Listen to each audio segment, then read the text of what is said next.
Hey there, today we are going to take a look at a great negotiation scene from Breaking Bad and extracting some lessons for negotiation.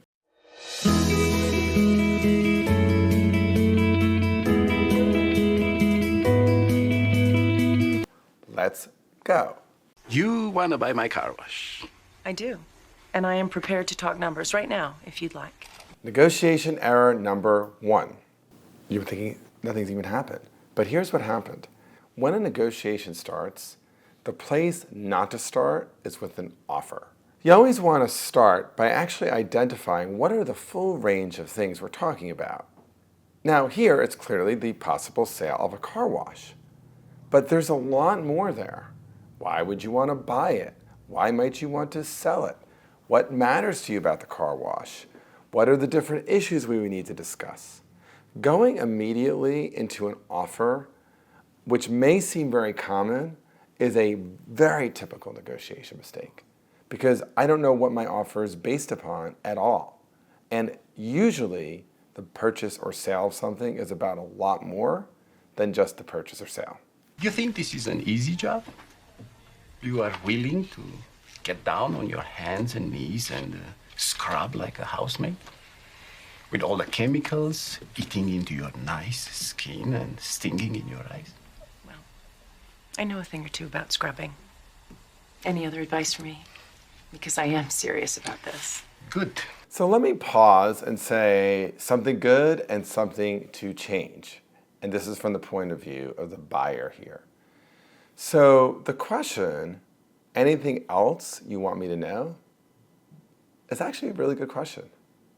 But the mistake is one negotiators very commonly make. They ask some kind of a good question, and they don't leave any time for an answer. She immediately says, because, I've already done some scrubbing in my life. Pause, wait for the answer, because the answer is where you will find what is important, in this case, to the seller. And what I really want to know is what is important to the seller, because that helps me think about what kind of yesable proposition or offer should I make to them. I am serious too. I have worked 30 years on building this business from nothing, with my own hands and my own sweat and blood. I can appreciate that, truly. So, with that in mind, is there a figure you can quote me? One which you think would adequately take $10 million. Okay, so very interesting here. We learned something that if I'm a buyer, I'm probably going to be a little bit nervous about. Because what we learn here is there's a value to this car wash that might be a lot more than the market value. Because what we've heard is somebody's blood, sweat, tears, in fact, 30 years of their life is in this. Now, it doesn't mean you can't execute the sale. In fact, for all we know, this guy is ready to retire.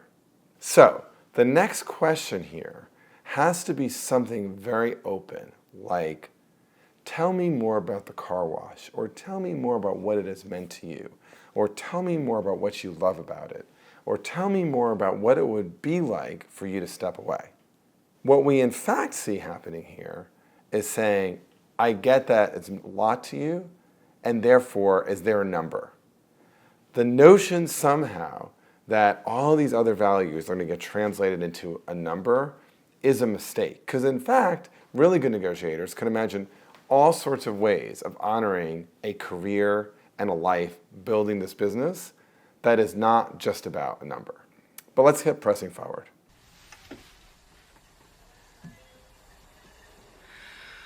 Well, let's try 879,000. Where do you come up with this stuff? Okay, let me just pause here. 10 million, I think it was 875 or 879, doesn't really matter. What we've now entered into is an unproductive haggle. Now you might be thinking, well, what should you do in a situation like that? Whenever I hear a number, particularly a round and outrageous number, the question I want to ask is, can you help me understand how you arrived at that? If they can't understand that, then I would say something like, I'm happy to entertain any serious offer you have, but I could really only discuss offers that are grounded in criteria, in reasons, in some sense of legitimacy. Instead, there's a counteroffer. Now, let's see what the counteroffer is based on, because we see the potential seller ask the question, where did you come up with that? You pull it from your behind.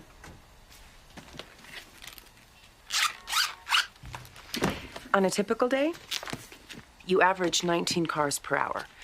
Extrapolating, I added the extra revenues for hand waxes and detailing, subtracted your overhead and salary, maintenance, operating fees, depreciation, which I obtained from comparable businesses in the Albuquerque area, giving me an estimate of your annual cash flow here.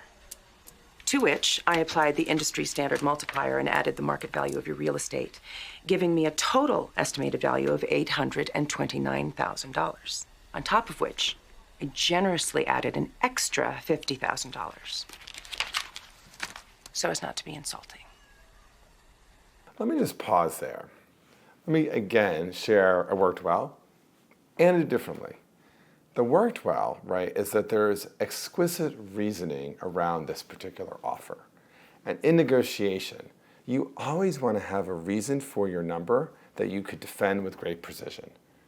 A plus here on doing that. What does it do differently? Well, a few things. One is, as she is delivering this explanation, look at the body language of the potential seller. He looks deeply uncomfortable. He looks a bit angry. If I were on the other side of that table, even if I had tomes of explanation about why this is the best number, I would stop and I would say, before I go on, I'm just noticing some discomfort, perhaps frustration. Like, what would be most helpful here? Somehow ignoring the discomfort of the other, which is something that I see often in negotiation, it's pretty much always a mistake. Yeah, there is some risk that if she calls that out, he's going to get really mad at her. But the thing is, he's already mad at her. So actually asking what it is and seeing, is there some way I could address that so that you actually might be able to hear whatever it is I'm going to say next, might be helpful instead of proceeding with the speech you had prepared in your fancy binder, and that might not be landing at all. The other thing I want to note here is that her tone is full of condescension. If you are throwing $50,000 in, the way she says she does, do you think it's better to say, I'm throwing in $50,000 because I want to appreciate the amazing time, energy, and effort you put in to build this, or I'm throwing in $50,000 extra so as not to be insulting? The latter is a total loser, and that's exactly what she does here. $1 million. Okay, Mr. Wollenitz, This is the price for Walter White. Oh, yes. You don't think I know who you are? I remember. Well, I have not pretended to be any... Your husband. He quit without giving me notice. He broke my air fresheners. So when we see the number move from 10 million to 20 million, we also learn something really important. We learn that the real issue here is that this seller feels aggrieved by something that the buyer's spouse did years ago. Quit without warning, seems like ruin equipment. So the position, whether it's 10 million or 20 million or 50 million, is quite different from the interest. The interest of this seller is feeling aggrieved, feeling maybe he wants justice. Maybe the interest, frankly, is punishment. The way to handle that is not to skirt around it by saying, I've been honest or I didn't misrepresent him, but rather to say, so there's a lot of anger toward my husband and a lot of feeling of being treated poorly. In other words, every time we hear someone's position and can translate it back into the interest and name the interest, we have an opportunity to discuss what are the ways we can meet the interest that isn't something outrageous here. Now, it is possible in this moment, if I'm the buyer, I might be thinking, this person has no interest in selling this car wash at all. But the reason why I don't think that's the case is a few very specific words he said, because he said it is the price for this particular buyer, meaning that he's open to selling, but for this buyer, he wants to extract pain.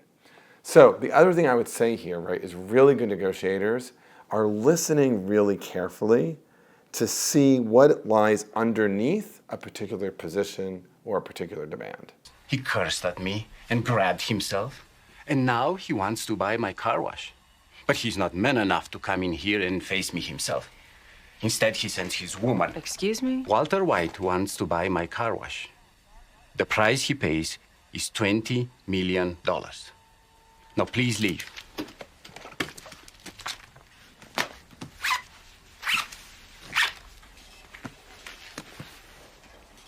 To leave or not to leave. So the seller here orders the buyer to leave. One might say, this is an opportunity for some more active listening. You're incredibly angry. I could sense the real hurt you feel about what happened. I would really be interested in talking more about you, talking about this more with you. Or alternately, you could leave. I am a big advocate of active listening. I am a big advocate of say more or help me understand. But I would say in a moment here where you could see such a visceral level of emotional arousal and frustration, leaving is the thing to do. Doesn't mean you wouldn't come back, but right now is not the time. Now, the thing I would not do, of course, is what she does, which is this nasty stare, this kind of intentional glaring and taking her binder and standing up and walking away, right? But what I might say is, I can see just how upsetting this has been to you and how offensive it has felt to you, me being here. So I apologize. I will take my leave. I'll hope there might be a chance that we, or perhaps even my husband, could reconnect with you. And thank you. That leaves the door open. You're not requiring him to say yes or no. You give him a chance to calm down, and you give yourself a chance to take in the new information and learn what's most important. So I would love to hear from you times when you have felt that the negotiation was over and how you handled whether you should walk away or stay in the game and try another day. How do you handle the question of when to leave in a negotiation and when to stay? Drop your own advice in the comments below. Speaking of staying and not leaving, be sure to subscribe to this channel, like this video, and ring the bell so you continue to learn more about negotiation. Also, stay tuned for this next video, another clip from Breaking Bad. Okay, it's not difficult to keep watching. Click, click.